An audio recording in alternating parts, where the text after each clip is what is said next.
Are you hoping to get more done in your day? Or are you struggling with social media distractions? If so, I highly recommend you read Cal Newport's book, Deep Work. Recently I read it. It has had a profound impact on my own productivity. Let me share with you my findings. With the advancement in technology, Newport is arguing there are only three types of workers who will thrive in this new norm. Highly skilled individuals, superstars, and owners. Because technology has really automated many low-skilled professions, so only those with the ability to work with and extract valuable insight from these complex machines going forward will thrive.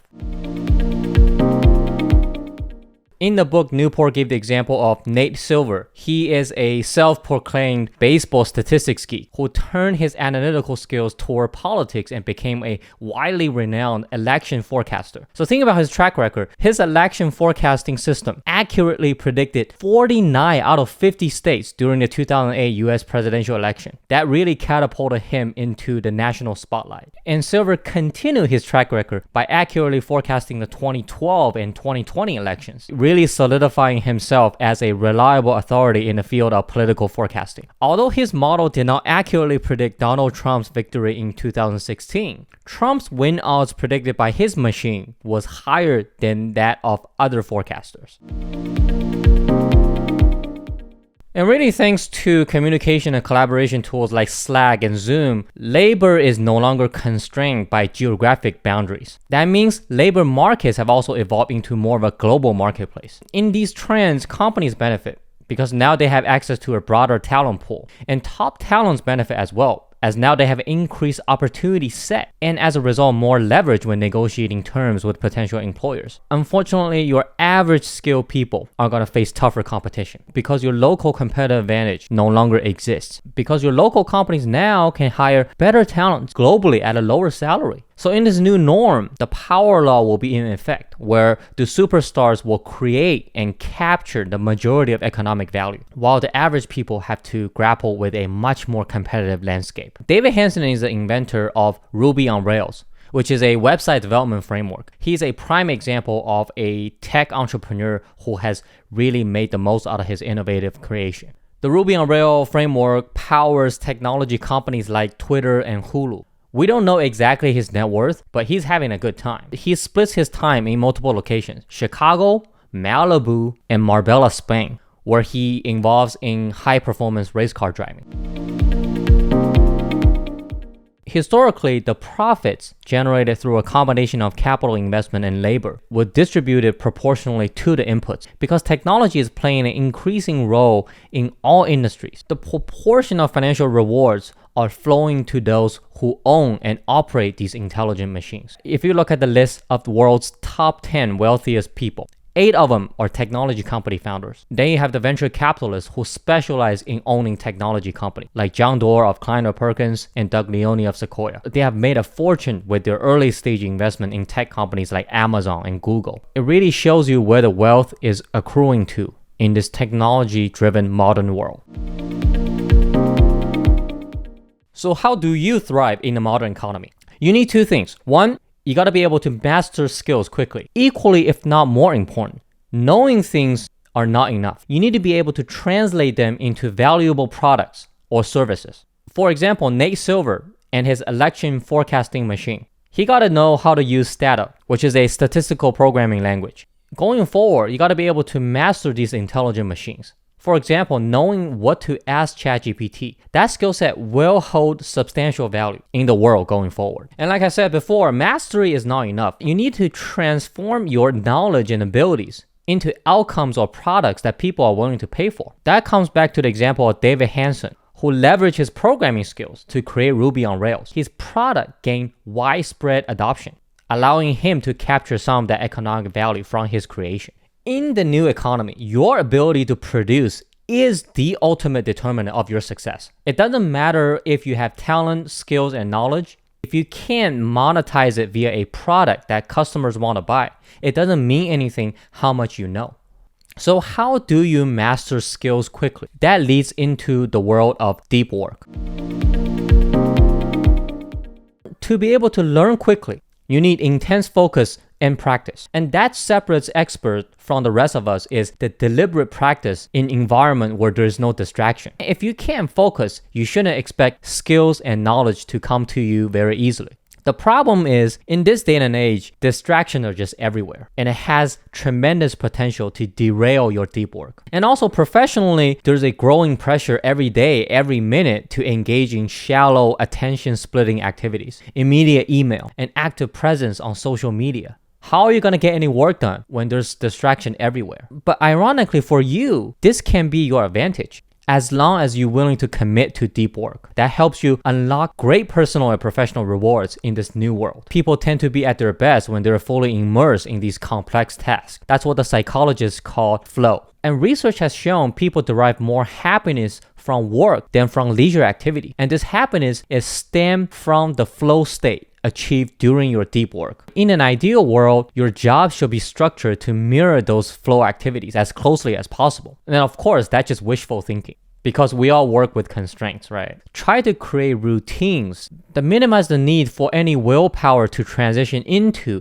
and sustain a state of concentration. Because even a small lapse in concentration can really undermine hours of focused effort. It's really difficult to shift from mindless web browsing or social media scrolling to a cognitively demanding task without a structured plan. One tip is to come up with a structured time or location to dedicate your deep work. It creates a condition for a routine that you can sustain on a daily basis. I really struggle to concentrate because my work computer is also used for entertainment. With the presence of video games on my very powerful personal computer and my nearby phone, it's really hard to focus. It definitely does not help when I'm also an Instagrammer, as you probably know. To combat this as a solo entrepreneur, when I have no boss to report to and when I have no deadline other than the one I set for myself, I had to establish the habit of working in coffee shops for a set number of hours every day at a slight admission price of one small plain coffee, which has significantly increased my productivity. An explicit list can be helpful too, where you can use a pen to cross off tasks you have completed. In the book, Cal Newport discussed 4 philosophies for establishing deep work habits. I really like the rhythmic approach. I think it's the most pragmatic one for office workers who must deal with the distractions and low-value tasks, depends on where you work. This approach allows you to work in a flow state during times where you have control. For example, in our profession, when your PM asks you every 10 minutes why a stock is up or down, you still have control to get into a flow state in times when he or she leaves you alone. Getting into the flow state in deep work is highly personal. It depends on what works for you. In the case, if you don't like the rhythmic approach, definitely refer back to the book for the other 3 methods that might resonate with you more strongly. If you found this helpful, please give it a like and subscribe to my channel for future contents on equity research, business analysis, and career advice. And remember to also rest your brain regularly because it actually helps you optimize the quality of your deep work. For example, at the end of your 9 to 5, try to shut down work-related thinking until the next morning so that your unconscious mind can disengage from work, which helps you focus on better decision making. And spending time in nature can help you concentrate as well, so try that. For those of you who work independently like me, you might want to consider using an audio cue. For example, say to yourself, okay, I'm done for the day. It might sound cheesy. It does condition yourself to transition from deep work to leisure and other activities, which helps you maintain a structured routine. Ultimately, the goal of deep work is to help you accomplish something really ambitious, like writing a book or building a successful side hustle. The media loves to portray wealth as an event, when in reality, it's a process. Maybe except for the lottery winners. I know probably all of us aspire to the lifestyle of, hey, I work 5 hours a week and I make $130,000 a month. Who doesn't? But it's important for you to realize how much consistent deep work behind the scenes is required to achieve such level of success. It's not even guaranteed even after you put in all that deep work. Just so you're clear about that. The world is full of distractions. Back in the days, we had linear television. Now we have way more options to distract ourselves. So how do you shake distractions? You need a strategic plan. So think about the internet. You can try scheduling in advance when you allow yourself to use the internet. Just consciously avoid using it outside these specified hours. It helps you avoid distractions, but also trains you to have control over your online activities. Another no-no in deep work is you need to avoid multitasking, because switching between tasks really weakens the mental muscles responsible for organizing the many sources that are competing for your attention. So you need to learn to focus on a single activity during deep work hours. In the book, Newport gave an example of Teddy Roosevelt, US president. Like, he had a busy schedule as a Harvard student, but he still managed to excel academically by devoting his in-between hours during school exclusively to studying. And you should emulate that by injecting some occasional dashes of intensity into your own workday, which can really boost your productivity.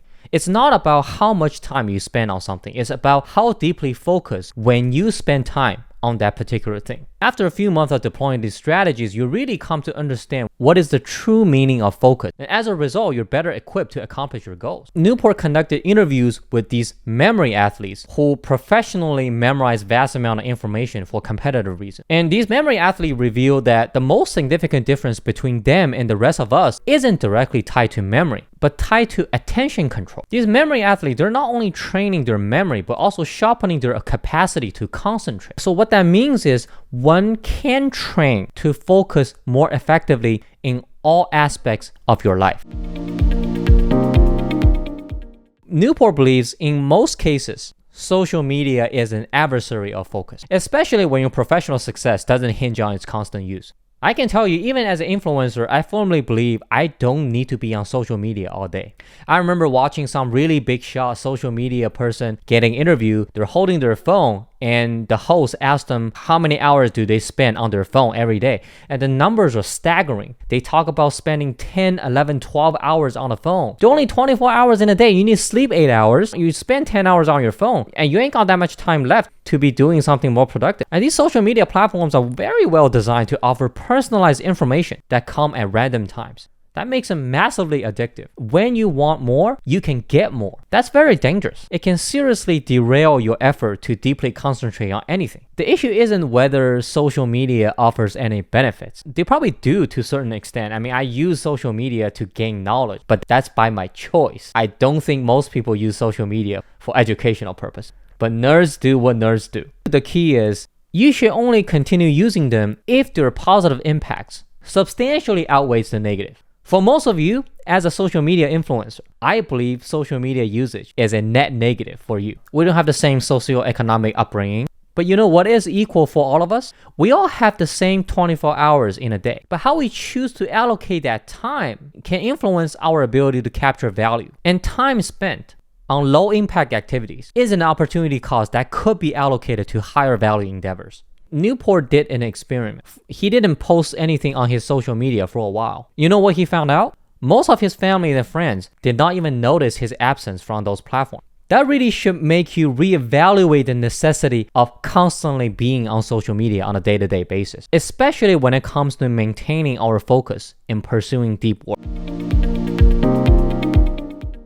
When you finish your 9 to 5, and some of you work longer hours, I understand, you still have a choice. You can go with the immediate gratification of Netflix or YouTube for leisure, or you can choose to do something more intellectually stimulating. The key is not to default to whatever captures your attention at the moment. One excellent option is to establish a structured program of reading, but another worthwhile option is to engage in exercise or just hang out with people. Physical activity can definitely help your mind and body, while meaningful interaction with people provide a sense of fulfillment and the social connection that cannot be replicated through a screen. You might wonder, well, I'm too tired to engage in such activities, and whether relaxation is a more appealing option. You'll be surprised that empirical studies actually reveal if you give your mind something meaningful to do throughout your waking hours, you will end the day feeling more fulfilled and begin the next day more relaxed.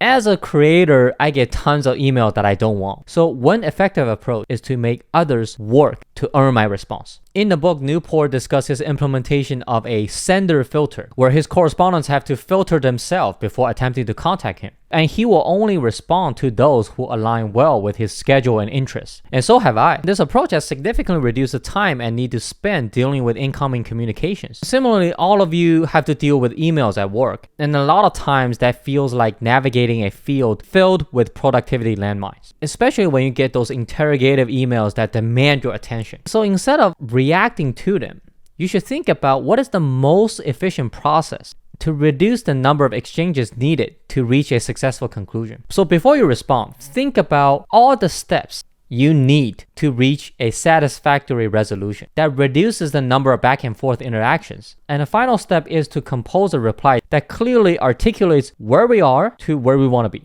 And that technique translates pretty well to networking as well. You need to do all the work up front, so it reduces the workload imposed on your counterpart. And when you don't need the other person to do a lot of work, what do you get? You maximize the response rate. Don't ask someone you need a favor from to do all the work, right? All that said, deep work is not for everyone because it demands hard work and you need to change your habits. But for those of you who are willing to make these adjustments, the rewards are substantial. Whether you want to be smarter, whether you want to be more liked by your boss, whether you want to climb the corporate ladder, or you want to create wealth for yourself. Being able to focus in the world of increasing number of distractions will make you stand out. If you want to hear more of my take on the investment management industry, I have 2 great videos for you in the upcoming screen. I'll talk to you next time. Peace.